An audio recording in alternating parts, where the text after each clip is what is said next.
Hello and welcome to our farm. Today guys, I'm excited to share with you our journey from a simple homestead to running a thriving commercial farm. Now we are raising rabbits, pigeons and chickens here on the farm, and these animals have not only given us joy to be able to raise them here on the farm, but they have also created a steady and a sustainable source of income to us.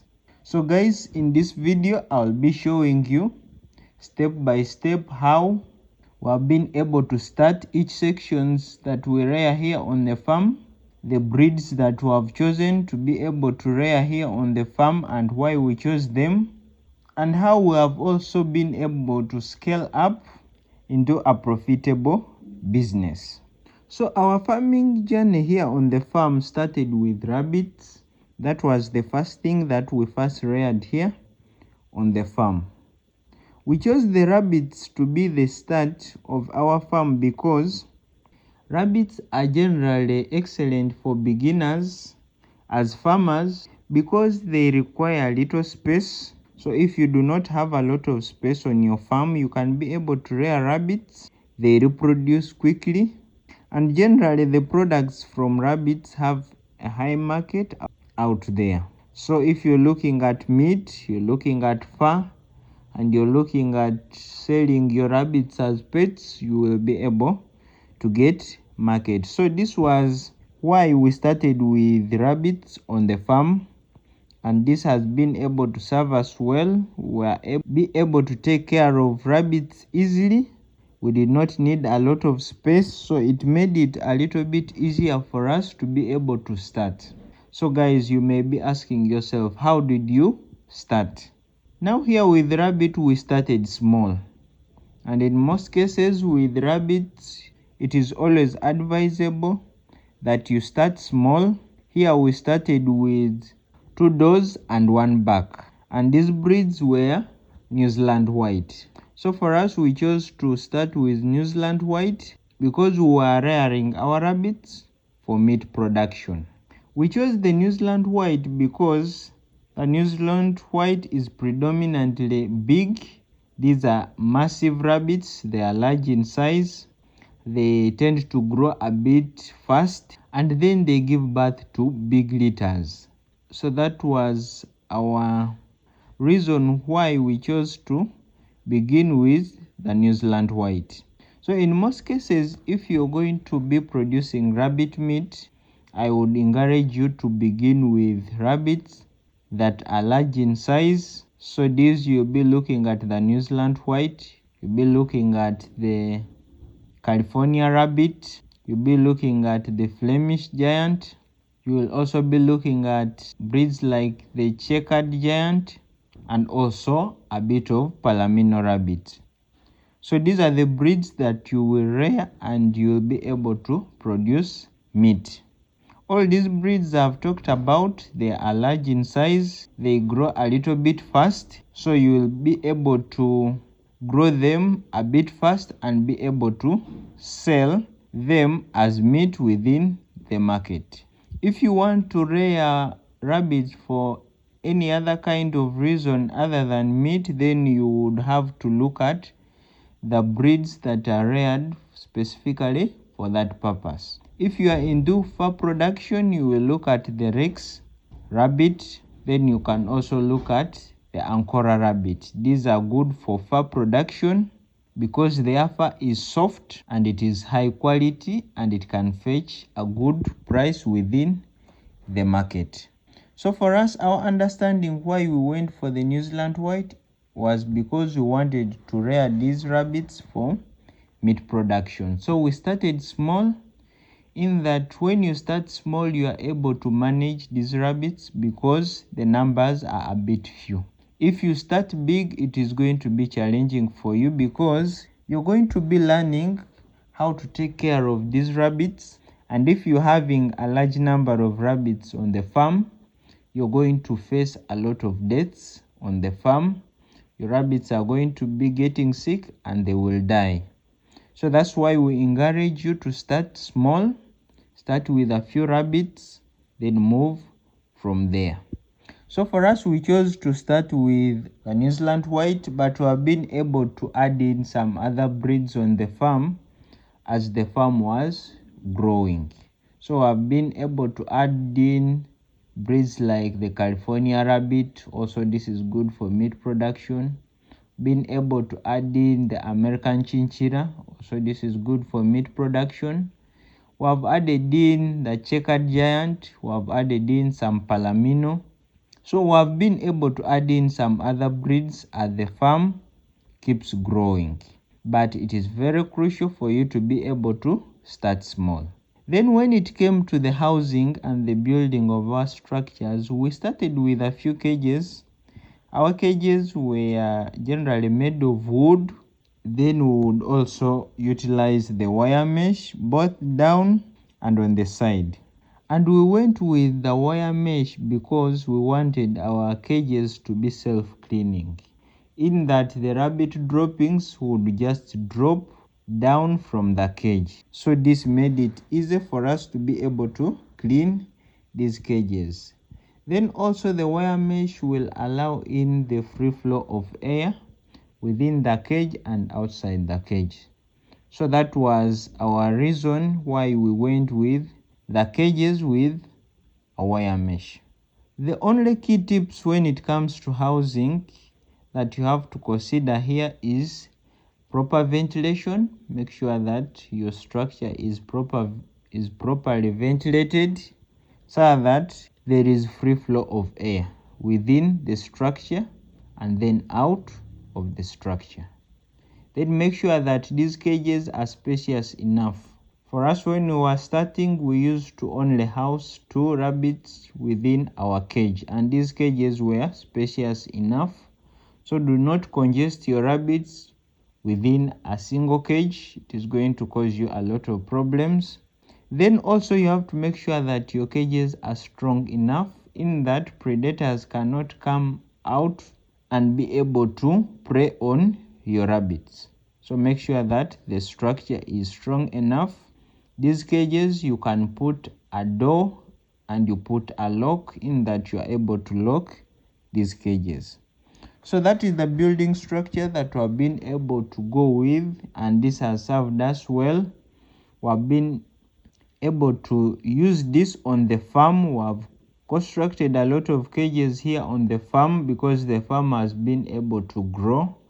As of now, we have more than 200 rabbits here on the farm, and we have a lot of cages on the farm. We are able to implement a 3-tier cage system where we have the lower cages, we have cages in the middle, then we have the upper cages to maximize the use of our space on the farm. So that is the structure we went with. But you can be able to use different kinds of structures. You can use hatches if they fit the style of housing you want to implement on your farm. You can just put these rabbits within a structure, a big structure together, which is spacious enough. You can use colonies. So there are different kinds of housing structures that you can be able to implement. But for us here on the farm, we have been able to use the cage system, and it has been able to work for us very well. We have not faced any challenge with the cage system here on the farm. Then also when you look at our feeding, this is very important if you want to turn your farm into a thriving business, because you're going to need your rabbits healthy and looking very good. So here it means your rabbits are going to need a good balanced diet. For us here, we have implemented a diet of hay. We generally give our rabbits hay. Then we also supplement the hay with pellets, and these are commercial pellets. Then also sometimes we give them fresh greens from the garden. This has been our diet here on the farm, and this has been able to give us good results on our farm. You can see our rabbits are big enough and they are healthy. So a balanced diet on the farm is going to be crucial, and also this will assist you in being able to accumulate numbers on the farm. So now, how have we been able to scale up here on the farm to be able to increase the number of our rabbits on the farm, and also how have we been able to market and get market for the products that we sell here on the farm from the rabbits? First of all, we have been able to breed our rabbits so that we increase numbers. As I told you, we started with 2 does and 1 buck, and these were New Zealand white. But we have been able to introduce other kinds of breeds on the farm. As I've already said, we have been able to introduce the California rabbit, American chinchilla, the checkered giant, the Palomino rabbit, and other breeds on the farm. So we have been able to breed our rabbits to be able to multiply them and accumulate numbers. Since for us here on the farm, we generally rear our rabbits for meat production, which means that we slaughter them, and then this reduces the number. So for you to be able to succeed within the market and be able to supply the required demand of the meat in the market, is that you have to have numbers. Now, when you're breeding these rabbits, make sure that you get a good male rabbit. In most cases, most farmers will go and buy cheap rabbits, and in most cases, when you buy these cheap rabbits, they will not be of good quality. So you will find that you go and buy a weak male, and then you come and mate it with your female rabbits, and the products you're going to get are not going to be good. So make sure that you get a good male rabbit of a good breed, which is very healthy. Then you make it to mate with your female rabbit. This is what we have been able to do here, and that's why you see that our results have been good. We have good rabbits of good breeds, and always our litters are of good size and also of good breed.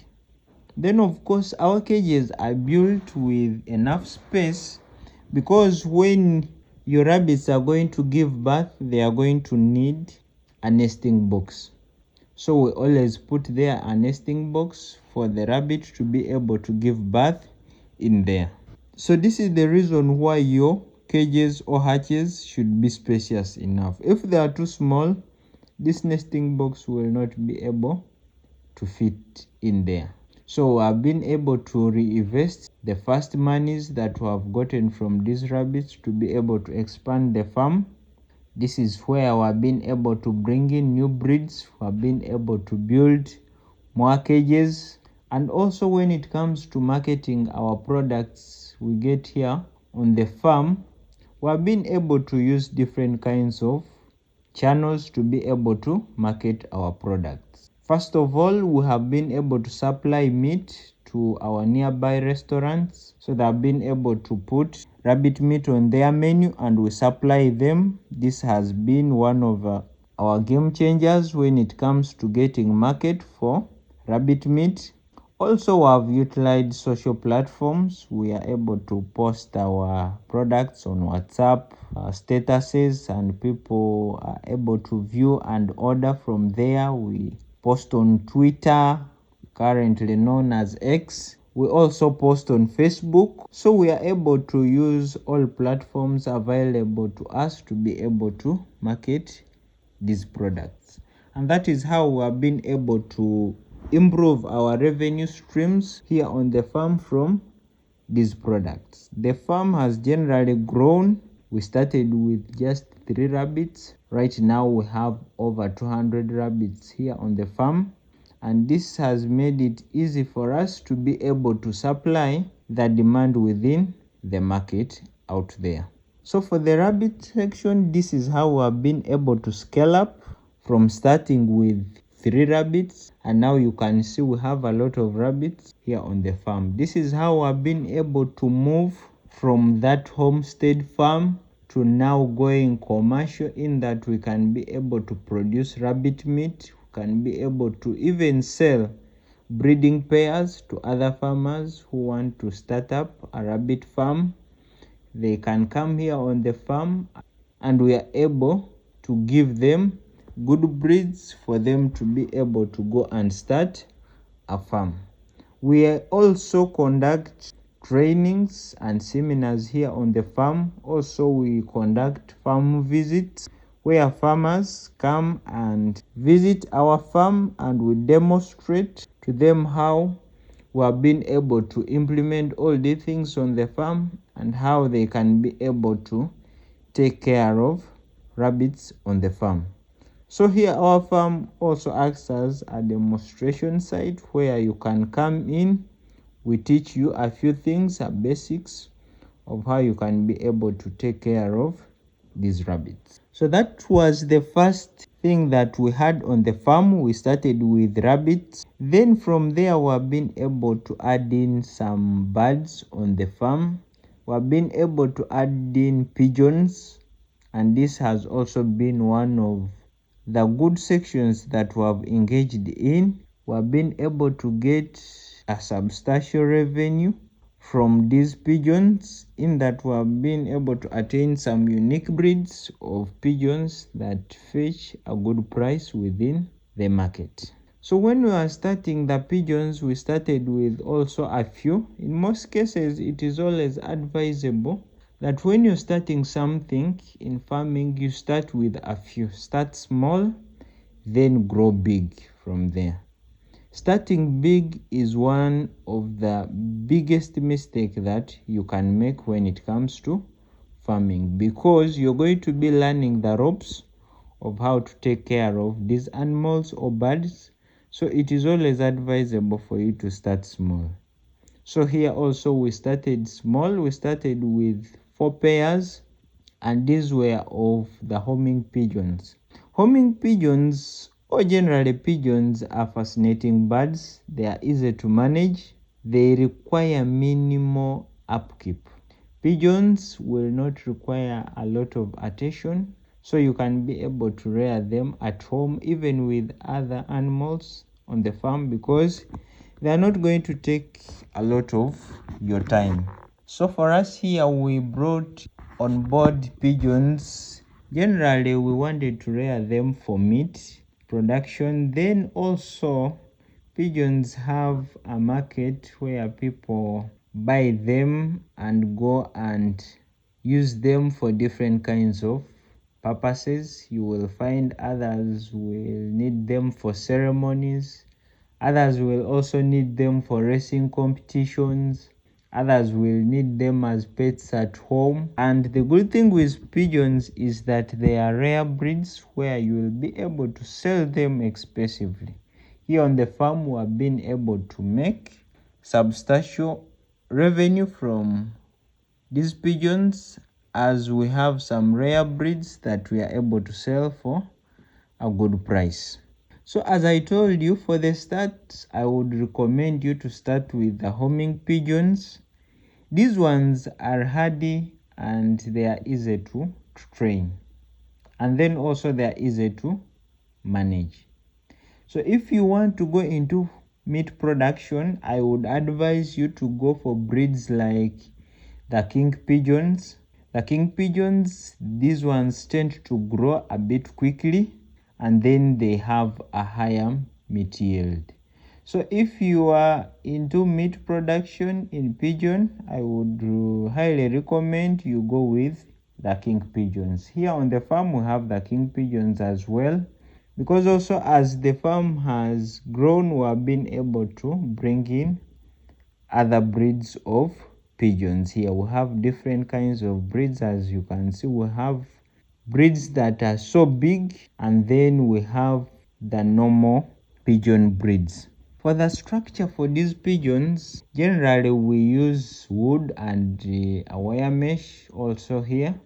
Then also we provide a small nesting box for these pigeons to be able to lay their eggs and hatch them from there. Then also for these cages, we use a wire mesh down and on the side. Of course, this is also very crucial when it comes to self-cleaning of the cage, then also protecting the pigeons from different kinds of predators that may want to come and prey on them. So make sure that your cages, they are predator proof, they are dry, and they are well ventilated to allow in air out and inside the cage. Generally here on the farm, we've been able to succeed with pigeons, and we generally feed them on grain. Pigeons are easy to rear on the farm. Generally you're going to feed them on grain. So you're going to be looking at millet, you're going to be looking at maize, you can look at wheat, and sometimes you may add in a little bit of grit. This will help in the digestion of these grains. Then of course the feeding, you're going to supplement with a bit of water. These need to remain hydrated, so you will have to place in some water stations where these pigeons can be able to get water. As I've already told you, for breeding you will need a nesting box or a nest within the cage of each pigeon that you want to lay egg and hatch those eggs. So as the farm has grown, we have been able to bring in new breeds of pigeons. So now we sell pigeons for meat, we sell to other farmers for breeding stocks and the local community, whereby a person will come on the farm and they want to go and rear pigeons on their farm or at their home. Then we sell them good breeding stock. From our experience here on the farm, pigeons account for around 20% of our farm's revenue. So you have seen that pigeons have been of great help to us. We have been able to get substantial revenue from these pigeons. Then the other thing we have added on the farm is the chickens. Now these chickens, we introduced them a little bit later after we had introduced the pigeons, and this was because we wanted to expand the farm and be able to bring in different kinds of animals and birds on the farm. And generally the farm has been able even to grow beyond this, because we have been able to bring in different kinds of animals and birds as we shall look at them in the future. So we also brought chicken on board, and from my experience with chicken are the most versatile and profitable part of any farm. So here we also started small, as I've already told you. We started with around 5 hens, and we also had around 2 roosters, and these were generally local Kuroilers. And as you know, local Kuroilers, these are hardy and they are perfect for free range system. So we started small, and when we started we used to do a bit of free range system. Then when the numbers increased, then that's when we started putting them into an enclosed space, which is also spacious enough with some cages. Now for chickens, there are different kinds of breeds that will serve different kinds of purposes. So now here we have been able to add in different kinds of breed. I'm just going to give you a sneak peek of the different kinds of breeds if you want to rear these chickens for different purposes. Now if you go into chicken farming and you want to do it for eggs, then I would recommend you to go with the Leghorn breed of chicken. This will be good for egg production. If you are in for meat production, then you go for the broilers, and here you can look at the Cobb 500. You can also look at the Ross 308. This will be great for meat production. Now if you want to go for dual purpose farming, let me say you want to go for eggs as well as meat production, then you can try the Kuroilers. This will be good.